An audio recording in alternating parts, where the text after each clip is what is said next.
ನಮಸ್ಕಾರ ಸ್ನೇಹಿತರೆ.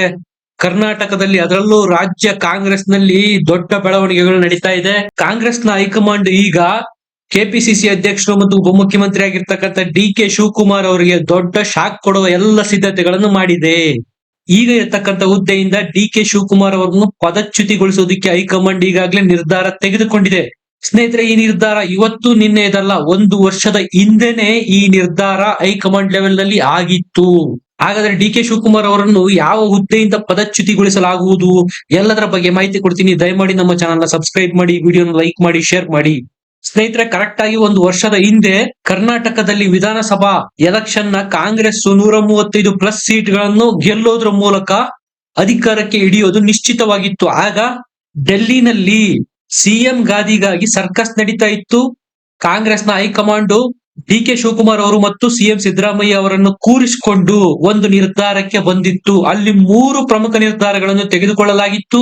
ಅದೇ ನಿರ್ಧಾರದ ಆಧಾರದ ಮೇಲೆ ಈಗ ಡಿ.ಕೆ. ಶಿವಕುಮಾರ್ ಅವರನ್ನು ಹುದ್ದೆಯಿಂದ ಪದಚ್ಯುತಿಗೊಳಿಸೋದಿಕ್ಕೆ ಹೈಕಮಾಂಡ್ ಸಹ ಡಿಸಿಷನ್ ಮಾಡಿದೆ.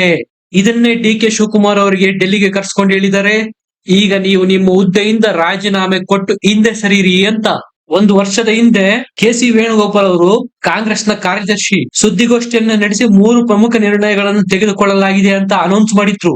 ಅದರಲ್ಲಿ ಮೊದಲನೇದು ಸಿದ್ದರಾಮಯ್ಯನವರನ್ನು ಕರ್ನಾಟಕದ ಮುಖ್ಯಮಂತ್ರಿಯಾಗಿ ಆಯ್ಕೆ ಮಾಡಲಾಗಿದೆ. 2ನೇ ಡಿಸಿಷನ್ ಏನಪ್ಪಾ ಅಂದ್ರೆ ಕರ್ನಾಟಕದ ಏಕೈಕ ಪವರ್ಫುಲ್ ಉಪಮುಖ್ಯಮಂತ್ರಿಯಾಗಿ ಡಿ.ಕೆ. ಶಿವಕುಮಾರ್ ಅವರು ಮಾತ್ರ ಇರ್ತಾರೆ ಅನ್ನೋದು.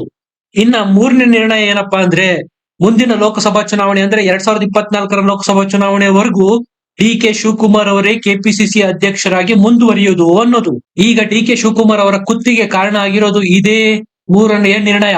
ಇದನ್ನೇ ಈಗ ಸಿದ್ದರಾಮಯ್ಯ ಬಣದ ಸಚಿವರು ಮತ್ತು ಶಾಸಕರು ಮುಂದೆ ಮಾಡಿ ಹೇಳ್ತಾ ಇದ್ದಾರೆ, ಡಿ.ಕೆ. ಶಿವಕುಮಾರ್ ಅವರೇ, ನೀವೇ ಒಪ್ಪಿದಂತಹ ನಿರ್ಣಯ 3ನೇ ನಿರ್ಣಯ, ಕೆಪಿಸಿಸಿ ಅಧ್ಯಕ್ಷ ಹುದ್ದೆನ ಲೋಕಸಭಾ ಚುನಾವಣೆ ಆದ ನಂತರ ಬಿಡ್ತೀನಿ ಅಂದಿದ್ರಿ, ಈಗ ಅದಕ್ಕೆ ರಾಜೀನಾಮೆ ಕೊಡಿ ಅಂತ ಪಟ್ಟು ಹಿಡಿದು ಕೂತಿದ್ದಾರೆ ಸಿಎಂ ಸಿದ್ದರಾಮಯ್ಯ ಬಣದ ಶಾಸಕರು ಮತ್ತು ಸಚಿವರು. ಅದನ್ನೇ ರಾಜಣ್ಣ ಅವರು ಒತ್ತಿ ಒತ್ತಿ ಹೇಳ್ತಾ ಇರೋದು, ಇದು ನಾವು ತೆಗೆದುಕೊಂಡಿರ್ತಕ್ಕಂಥ ನಿರ್ಧಾರ ಅಲ್ಲ. ಹೈಕಮಾಂಡ್ ಲೆವೆಲ್ ನಲ್ಲಿ ವೇಣುಗೋಪಾಲ್ ಅವರೇ ಪತ್ರಿಕಾಗೋಷ್ಠಿನಲ್ಲಿ ಲೋಕಸಭಾ ಚುನಾವಣೆಯ ನಂತರ ಕೆಪಿಸಿಸಿ ಅಧ್ಯಕ್ಷರ ಬದಲಾವಣೆ ಆಗತ್ತೆ ಅನ್ನೋದು ಸ್ಪಷ್ಟವಾಗಿ 1 ವರ್ಷದ ಹಿಂದೆನೆ ಹೇಳಿದ್ರು. ಈಗ ಅದನ್ನೇ ನಾವು ಕೇಳ್ತಾ ಇರೋದು ಅಂತ ರಾಜಣ್ಣ ಅವರು ಈಗಾಗಲೇ ಮೀಡಿಯಾಗಳಿಗೆ ಸ್ಪಷ್ಟವಾಗಿ ಹೇಳಿದ್ದಾರೆ. ಸ್ನೇಹಿತರೆ, ಸದ್ಯಕ್ಕೆ ಡಿ.ಕೆ. ಶಿವಕುಮಾರ್ ಅವರು ಹುದ್ದೆ ಬಿಟ್ಕೊಡೋದಕ್ಕೆ ಅಂದ್ರೆ ಕೆಪಿಸಿಸಿ ಅಧ್ಯಕ್ಷ ಹುದ್ದೆ ಬಿಟ್ಕೊಡೋದಕ್ಕೆ ರೆಡಿ ಇಲ್ಲ. ಅವರು ಏನ್ ಡಿಸಿಷನ್ ಮಾಡಿದಾರಪ್ಪ ಅಂದ್ರೆ, ಇದನ್ನೇನಾದ್ರೂ ನಾನ್ ಬಿಟ್ಟು ಕೊಟ್ಟಿದ್ದೆ ಆದರೆ ನನ್ನ ಮುಖ್ಯಮಂತ್ರಿ ದಾವೇದಾರಿಕೆಗೆ ದೊಡ್ಡ ಪೆಟ್ಟು ಬಿದ್ದಂತಾಗತ್ತೆ, ಪಕ್ಷದ ಮೇಲಿನ ಹಿಡಿತನ ಸುಲಭವಾಗಿ ಕಳೆದುಕೊಂಡಂತಾಗತ್ತೆ. ಸಿದ್ದರಾಮಯ್ಯ ಬಣದವರು ಏನಾದ್ರೂ ಕೆಪಿಸಿಸಿ ಅಧ್ಯಕ್ಷರಾದ್ರು ಅಂದ್ರೆ ನನ್ನ ಮುಖ್ಯಮಂತ್ರಿ ಹುದ್ದೆಯ ಕನಸು ನುಚ್ಚು ನೂರಾಗತ್ತೆ. ಹಾಗಾದ್ರೆ ಸುಲಭವಾಗಿ ಕೆಪಿಸಿಸಿ ಹುದ್ದೆನ ಬಿಟ್ಕೊಡ್ತಾರ ಡಿ.ಕೆ. ಶಿವಕುಮಾರ್ ಅವರು? ಇದಕ್ಕೆ ಉತ್ತರ ಖಂಡಿತ ಇಲ್ಲ.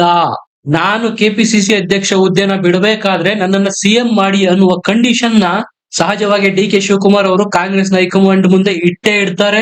ಇದಕ್ಕೆ ಈ ಕಡೆ ಸಿಎಂ ಸಿದ್ದರಾಮಯ್ಯ ಅವರ ಬಣದ ಸಚಿವರು ಮತ್ತು ಶಾಸಕರು ವಿರೋಧ ವ್ಯಕ್ತ ಮಾಡೇ ಮಾಡ್ತಾರೆ. ಸದ್ಯಕ್ಕೆ ಈ ಸಿಎಂ ಕುರ್ಚಿಯ ಕಾಳಗ ಮತ್ತು ಕೆಪಿಸಿಸಿ ಹುದ್ದೆಯ ಕಾಳಗ ಬಗೆಹರಿಯುವ ಯಾವ ಸೂಚನೆಗಳು ಕಾಣ್ತಾ ಇಲ್ಲ. ನಿಮ್ಮ ಅನಿಸಿಕೆ ಅಭಿಪ್ರಾಯಗಳನ್ನು ಕಮೆಂಟ್ ಸೆಕ್ಷನ್ ಅಲ್ಲಿ ಬರೆದು ತಿಳಿಸಿ. ವಿಡಿಯೋನ ಲೈಕ್ ಮಾಡಿ, ಶೇರ್ ಮಾಡಿ, ನಮ್ಮ ಚಾನಲ್ ನ ಸಬ್ಸ್ಕ್ರೈಬ್ ಮಾಡಿ. ಮತ್ತೆ ಸಿಗೋಣ. ನಮಸ್ಕಾರ.